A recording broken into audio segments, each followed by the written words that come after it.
Hello guys, welcome back to my channel. I know that it has definitely been a minute, but I am back with another video for you. So as promised, in I believe my last video, I told you how I would come back and share with you how my husband and I were able to save $70,000 in 11 months. So if you want to hear how we were able to save that amount of money, then make sure you stay tuned.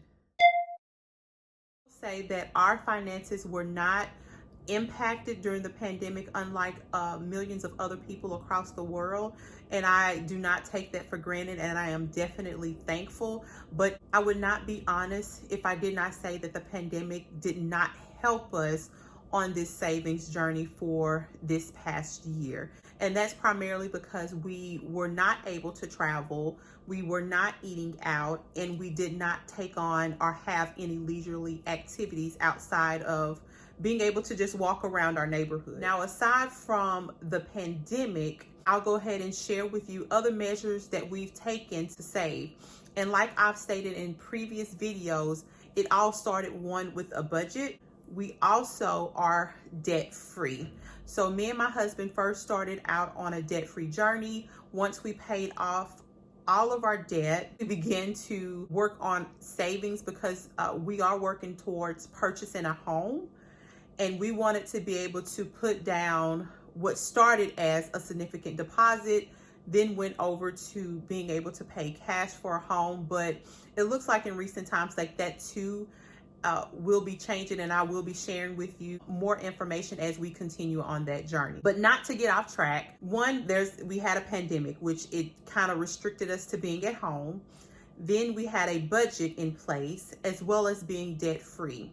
We keep our expenses relatively low. So over the years, as our income has increased, our standard of living has not. We have actually made no changes with the exception of having a child and having to take on the cost of childcare, which was a significant part of our income, because now we're having to pay $1,200 a month for childcare for one child, okay? Keeping that in mind, those are really the only expenses that we have taken on over the years as our income has increased.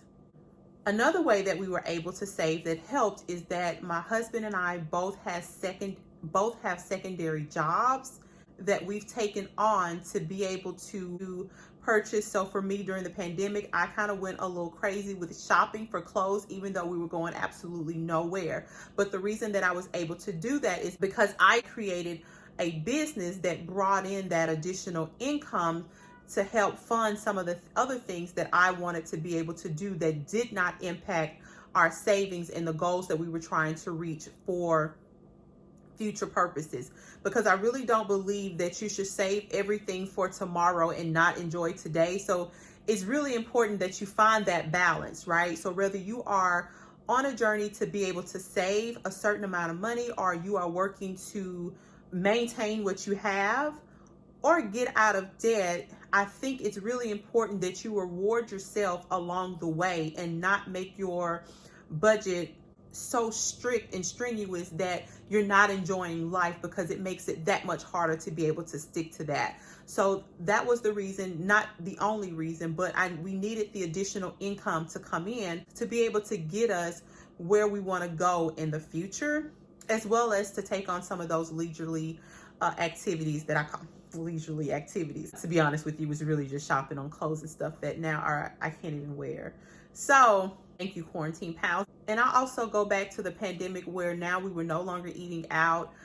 We were really able to watch what we spent on groceries. One, because if y'all's area was anything like ours, the grocery stores were pretty much cleaned out, right? So have to shop our kitchen.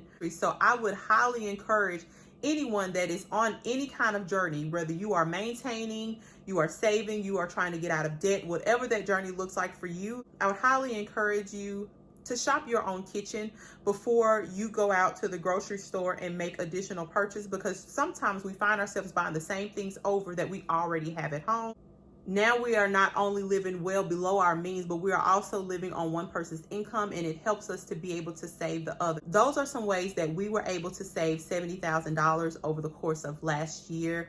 And I would highly encourage that if there are certain things within your budget that you are doing that you can remove, then I would highly encourage you to do that, because some of the things that over the years I have managed to cut out of my budget is things like pedicures. I don't go get those every month anymore. I no longer get my nails done anymore. I maintain my own hair, so I'm not going to a beautician to do those things for me. So there's a lot of things that I have sacrificed in order to be able to save. Now, I'm completely fine with not having those things, but when I feel the need or want to be pampered, then I treat myself and do that. But I think it's all within reason in areas that maybe you can scale back to be able to save more money. I don't believe that it's impossible for you to do. Now, it may take some finagling, it may take some time for you to get there, because I will tell you, we were not always at a place to be able to save. And that's just the truth. Start with a budget. Know exactly where all of your money is going. Look for ways that you can scale back. Yeah, it may be a little bit uncomfortable in the beginning, but I promise once you get into a habit and set a routine, it becomes secondary to you. And as you begin to see your account grows, for me anyway, it was the encouragement that I needed. I just wanted to come on here really quickly. I hope that you all made it to the end of this video. Thank you all for tuning into my channel. I hope that you did enjoy this content. If so, make sure that you tune back in for another video. As always, I love you guys. God bless. Until next time. Bye.